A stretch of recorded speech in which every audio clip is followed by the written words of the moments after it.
아마 이 자리에 계신 대부분 성도님들은 다 운전면허증이 있고 운전을 하시는 분들일 것입니다. 2016년 12월 17일자 인터넷 신문 기사 제목에 이런 제목이 있었습니다. 운전 경력 긴 사람이 사고를 더 많이 낸다. 베테랑의 역설. 2011년에서 2015년 사이에 교통사고를 분석을 해보니까 초보 운전, 즉 1년 미만의 초보 운전자가 사고를 내는 비율은 4%가 못 된다고 합니다. 그런데 15년 이상 운전을 한 경력이 있는 베테랑 운전사들이 경력자들이 사고를 낸 경우가 46%를 차지한다고 했습니다.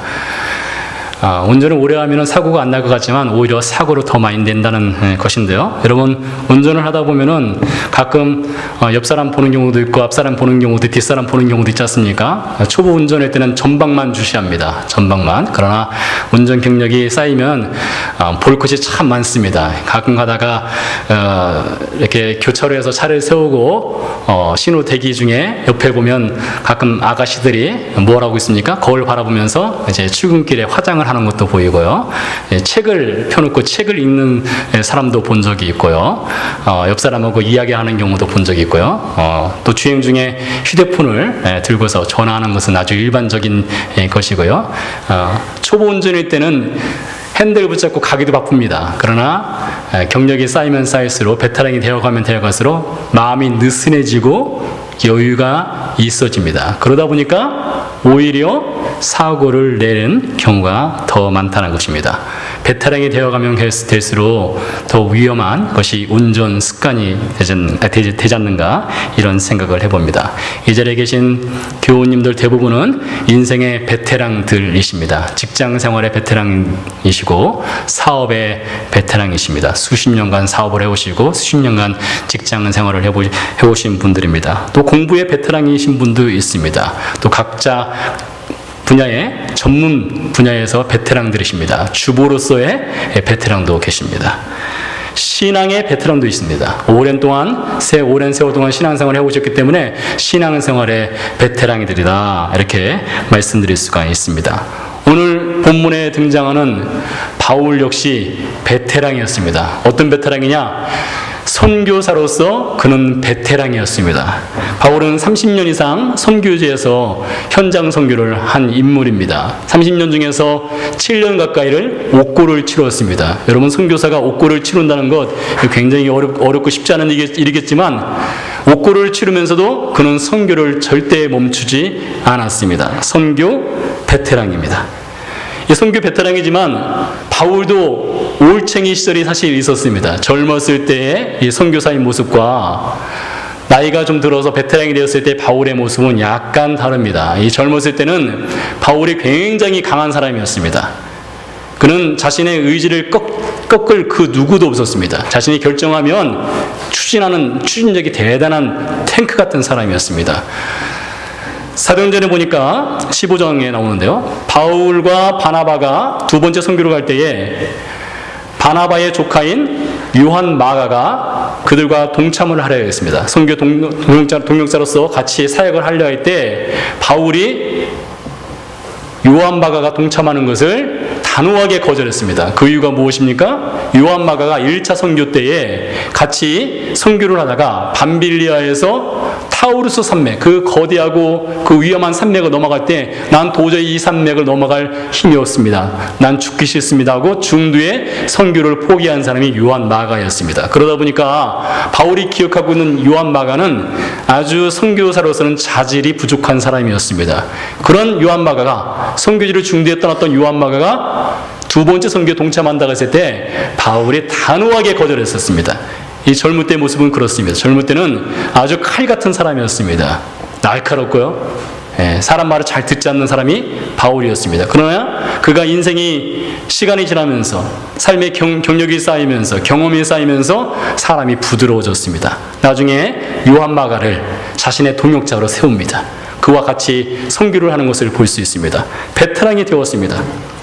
베테랑 선교사 바울이 예루살렘에 올라오게 되었습니다.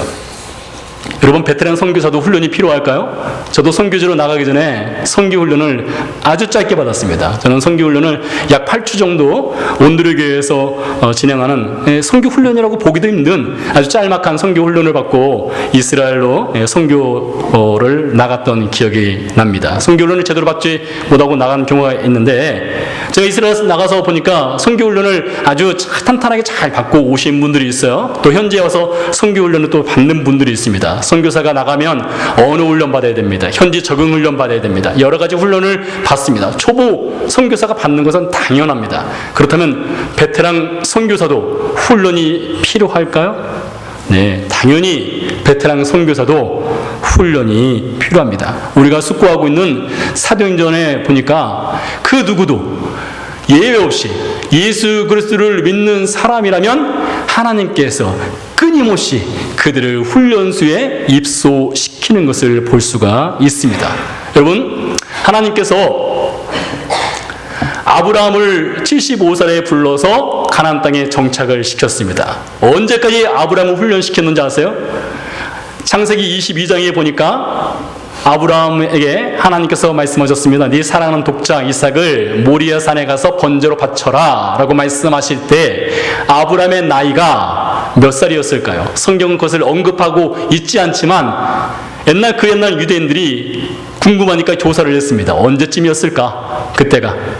그래서 역사가 요세푸스는 말하기를 125살쯤 되었을 때에 아브라함에게 하나님께서 나타나셔서 그를 시험하셨다. 어떤 납비들은 말하기를 그보다 좀 더 많은 아브라함이 133살 때 혹은 136세 때 아브라함을 시험하셨다. 이렇게 이야기를 하고 있습니다.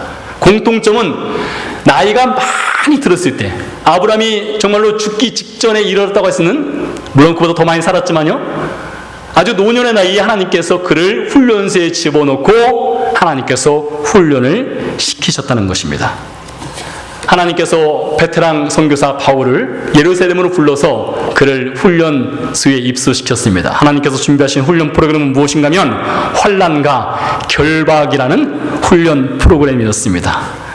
하나님께서는 사실 얼마든지 바울을 편안하게 사역을 할 수 있도록 하실 수 있는 능력, 전능하신 분이 하나님이십니다. 바울이 로마에 얼마나 가고 싶어 했습니까? 로마로 가고 싶은 바울에게 비행기 티켓 끊어주고 야, 편하게 가라. 1등석을 하나님께서 준비해서 바울에게 주실 수 있는 분이 하나님이셨습니다. 그러나 하나님께서는 레드카펫 대신에 바울에게 환난과 결박이라는 훈련 학교에 그를 입소하게 했습니다. 그래서 우리가 잘 아는 것처럼 바울이 정말로 환난을 당하고 결박을 당했습니다. 두세 사슬에 묶여있고 지금 재판을 받기 전에 미결수로서 지금 구금되어 있는 상황입니다. 바울이 미결수로서 감옥에 구금되어 있던 날에 하나님께서 그날 밤에, 혹은 예수님이 쓰던데요, 그날 밤에 나타나셨습니다. 11절 말씀에 주님께서 나타나셔서 바울에게 이렇게 말씀하셨습니다. 그날 밤에 주께서 바울 곁에 서서, 누구 곁에요? 바울 곁에 서서 이르시되 담대하라. 네가 예루살렘에서 나의 일을 증언한 것 같이 로마에서도 증언하여야 하리라. 바울이 곁에 선 주님께서 말씀하셨어요. 담대해라. 바울아 담대해라. 이렇게 말씀하셨어요. 여러분, 언제 우리가 담대함이 필요할까요? 무엇인가 새로운 일을 할 때 담대함이 필요합니다. 여러분, 이 미국 땅에 정착을 하기 위해서 이민 올 때 얼마나 두렵고 떨립니까? 그때 무엇이 필요합니까? 담대함이 필요합니다. 무엇인가 모험을 할 때 담대함이 필요합니다. 험난한 길을 걸어가야 될 때 담대함이 필요합니다. 무슨 위험한 일을 만날 때 담대함, 용기가 필요한 것입니다. 짜장면 먹을 때 여러분 담대함 필요 없습니다. 그렇죠? 예, 짜장면 먹으면서 담대해야지. 공포영화 보면서 누워가지고 팝콘 먹으면서 공포영화 보면서 아 담대해야지, 내가 이 공포심을 이겨내야지, 그런 담대함은 담대함이 아닙니다. 주님께서 말씀하셨습니다. 바울아 담대해라. 이렇게 말씀하신 것은 지금 바울이 환난과 결박이라는 훈련학교에 입소해 있기 때문입니다. 이 훈련학교는 단기간에 끝나는 학교가 아니었습니다. 겨우 이틀밖에 지나지 않았습니다. 앞으로 바울이 이 환난과 결박이라는 훈련 학교에 입교해서 몇 년을 더 보내야 되는가 하면 적어도 4년 이상을 보내야 되는 상황이었습니다. 4년 중에 겨우 이틀밖에 지나지 않았습니다. 그래서 주님께서 바울에게 바울아 담대하라. 이 말은 환난은 끝났다. 결박도 곧 끝난다. 해피엔딩이다. 조금만 참아라. 그것이 아닙니다. 갈 길이 멀다. 환난과 결박은 쉽게 끝나지 않을 것이다. 그러니 잘 버티고 잘 견디어내라. 그래서 주님께서 바울에게 담대하라 이렇게 말씀하신 것입니다. 그러면 무엇을 위해서 담대해야 됩니까? 잘 견뎌내기 위해서 그냥 담대해야 될까요? 이겨내기 위해서 담대해야 될까요? 그것 이상입니다. 주님께서 말씀하셨습니다. 네가 여기서 담대해야 될 이유는 예루살렘에서 나의 복음을 증언한 것 같이 로마에 가서도 나의 복음을 증언하기 위해서 담대해야 한다. 이렇게 말씀하셨습니다. 자, 그래서 주님께서 훈련소로 바울을 입소시켰고 그 훈련소에서 바울에게 주어진 과제는 무엇인가 하면 예수 그리스도의 복음의 증인이 되라는 과제를 주셨습니다. 그래서 바울이 그 과제를 받고 이제 숙제를 하게 됩니다. 우리가 숙고해 본 것처럼 바울이 2번에 걸쳐서 유대인들 앞에서 복음을 전할 기회가 있었습니다. 자, 과제를 받은 복음 증거를 갖고 바울이 복음을 전했는데 결과는 어땠느냐? 단 한 명도 예수 그리스도를 믿지 않고 복음을 받아들이지 않았습니다. 어찌 보면 바울에게 주어진 과제 점수는 빵점이라고 말할 수가 있습니다. 그러나 여러분 여기서 우리가 중요한 교훈 한 가지를 배울 수 있습니다. 세상 교육은요, 교육 과정을 다 마치면 시험을 봅니다. 시험을 보고 점수를 주죠. 그래서 점수를 주고 서열을 가립니다. 그러나 바울이 들어간 환난과 결박의 훈련 학교에서는 성적표가 없습니다. 그에게 과제는 주어졌지만 그 과제의 결과물을 주님께서 요구하지 않습니다. 주님께서 요구하신 것은 복음의 증인이 되어라. 그것뿐이었습니다. 그래서 많은 사람이 복음을 믿어도 되고 믿지 믿든 네가 할 일은 무엇이에요? 복음을 전해라. 이것이 주님께서 바울에게 주신 과제였습니다. 여러분, 농부가 씨를 뿌리지 않습니까? 농부가 밭에 나가서 씨를 뿌리고 밭을 가꿀 수는 있습니다. 비료도 줄 수 있습니다. 물도 줄 수 있습니다. 병충해도 잡을 수 있습니다. 그러나 농부가 할 수 없는 것 한 가지가 있습니다. 바로 생명을 잉태케 하는 것은 할 수가 없습니다. 씨를 뿌릴 수는 있지만 생명을 낳게 하는 것은 농부가 할 수 없는 거예요. 오직 하나님만이 하실 수 있는 것입니다. 바울이 복음의 씨를 뿌리는 것은 그에게 주어진 과제였습니다. 그래서 그는 열심히 복음의 씨를 뿌렸습니다. 그렇게 복음의 씨를 뿌리는 과제를 잘한 바울에게 주님께서 이어서 말씀하셨습니다. 네가 로마도 보아야 하리라. 네가 로마에서도 나의 일을 증언하여야 하리라. 이렇게 말씀하셨습니다. 그 말씀은 무슨 말씀입니까? 지금 바울은 내일을 알 수 없는 거예요. 지금 구금되어 있습니다. 재판 결과가 어떻게 나올지 모릅니다. 혹 바울이 처형당할 수도 있습니다. 로마에 가지 못할 수도 있습니다. 그래서 바울에게 아픈 캄캄합니다. 그런데 주님께서 말씀하시기를 네가 보기에는 캄캄할지 모르지만 지금 너는 철창 안에 갇혀서 자유로운 몸이 하나 나갈 수 없지만 그렇게 보일지 모르겠지만 너는 반드시 로마로 갈 것이다. 주님께서 바울에게 무엇을 주신 것입니까? 로마행 비행기 티켓을 사서 준 것입니다. 그에게 약속을 주시고 확신을 심어주셨습니다. 주님께서 그렇게 나타나셔서 바울에게 두려워하지 말라, 너 로마로 갈 것이야, 이렇게 말씀하신 그 다음 날입니다. 다음 날 이른 아침에 유대인들이 바쁘게 움직였습니다. 유대인들이 바로 그 전날에 있었던 재판에서 바울을 죽이고 싶었는데, 처형시키고 싶었는데 처형을 시키지 못하고 실패했습니다. 그래서 그 다음날 계획을 바꿨습니다.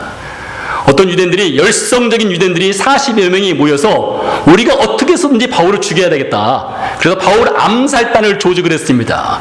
바울 암살단을 조직하고 두 번째 재판을 받게 하고 두 번째 재판 자리로 바울이 나올 때에 그 나오는 길목에 그들이 숨었다가 일순간에 덮쳐서 바울을 죽이기로 작정을 한 사람들이 40여 명이 있었습니다. 이들이 대제사장들과 백성의 장로들을 찾아가서 그들의 계획을 말합니다. 암살 계획을 말하고 이제 암살 계획대로 이를 차근차근 추진해 가기로 했습니다. 그들이 말합니다. 우리는 바울을 죽이기 전에는 먹지도 아니하고 마시지도 아니하겠다. 여러분, 얼마나 결연한 의지가 있는 것입니까? 그런데 이들이 얼마나 바울을 죽이고 싶었는가? 단순히 먹지도 않고 마시지 않는 정도가 아닙니다. 당시에 로마 시민권자가 아닌 사람들이 살인을 할 경우에 그 형벌이 아주 무섭습니다. 그 형벌은 십자가에 처형을 당하는 것입니다. 그러니까 이런 것입니다. 이 40여 명은 우리가 바울을 죽이든 죽이지 못하든 이 암살 계획을 실천하면 어떤 결과가 그들에게 주어집니까? 그들은 십자가 처형을 당하는 거예요. 그들은 죽을 수밖에 없는 겁니다. 그럴지라도 우리는 반드시 바울을 죽여야 되겠다. 그들은 자신의 몸을 던진 사람들입니다. 자, 근데 이 40여 명의 이 암살단 조직원들이 알지 못했던 한 가지가 있습니다. 무엇인가 하면 하나님께서 바울 곁에 계시다는 사실입니다. 바로 그 전날 하나님께서 너는 로마로 갈 것이다 라는 약속을 해주신 것을 이들은 알지 못했습니다. 여러분, 이 암살단이 자신들의 암살 계획을 예루살렘 시내 곳곳으로 돌아다니면서 떠들면서 바울을 암살할 거야 라고 소문을 내었을까요? 절대 그렇지 않습니다. 아무도 모르게 비밀스럽게 그 암살을 할 계획을 세우고 비밀스럽게 일을 진행했을 것입니다. 그런데 오늘 말씀 보니까 어떻게 된 일인지 모르지만 바울의 조카가 그들의 암살 계획을 엿듣게 되었습니다. 그 뒤에는 분명히 하나님이 계신 것입니다. 하나님께서 바울을 암살하라는 이들의 계획을 수포로 돌아가게 하셨습니다. 그래서 바울의 조카가 천부장을 찾아가서 그 암살 계획을 이제 알려주었습니다. 그래서 어떻게 합니까? 천부장이 보병 200명, 마병 70명, 창병 200명, 도합 몇 명이요? 네, 470명입니다. 470명을 준비해서 그들로 하여금 바울을 호송해서 보디가드로 세워서 바울을 가이사랴까지 호송하게 했습니다. 바울을 빨리 예루살렘에서 빼내서 가이사랴까지 보낸 것이었습니다. 여러분, 하나님께서 바울을 이렇게 살려주셨습니다. 바울이 입학한 이 환난과 결박이라고 하는 학교에서 바울이 과연 무엇을 배웠을까요? 이 베테랑 선교사, 오랫동안 선교를 경험한 바울이 배운 것은 무엇이냐? 모든 상황 가운데, 그 어떤 상황 가운데서도 하나님만 의지하고 하나님만 붙잡고 있으면 된다는 그 중요한 사실을 그가 배운 것이었습니다. 하나님의 보호하심은 절대적입니다. 하나님의 보호하심은 그 어떤 누가 그 보호하심을 깨트리려도 깨트릴 수가 없는 그 보호하심이었습니다. 여러분, 올림픽에 나가는 선수들을 보면 대단합니다. 그 한 번의 경기를 위해서 수백 번, 수천 번, 수만 번의 연습을 합니다. 그래서 올림픽에 나가서 경기를 하는 것을 볼 수 있습니다. 그들은 정말 특별한 사람들이에요. 제가 아무리 연습을 한다 하더라도 저는 올림픽에 나갈 수가 없습니다. 제가 아무리 노래 연습을 열심히 한다 해도 지금보다 조금 나아질 수는 있을지 몰라도 유명한 성악가가 될 수는 없는 것이 사실입니다. 공부도 마찬가지입니다. 저 같은 사람이 아무리 열심히 공부를 해도 오를 수 없는 나무가 분명히 있습니다. 누가 그런 시를 썼다고 하죠? 태산이 넘고 높다 하되 오르고 또 오르면 몸 오르를 리 없다 하지만 사람마다 오르지 않고 매만 높다 하더라, 이런 시가 있다고 하죠. 죄송하지만 오를 수 있는 산이 있고 오르지 못할 산도 있습니다. 누가 저한테 돈 1,000만 원 줄 테니까, 혹은 1억 줄 테니까, 혹은 100만 달러 줄 테니까 히말라야산 등정하라 라고 하면 뭐 돈은 좋지만 등정할 수는 없을 것 같습니다.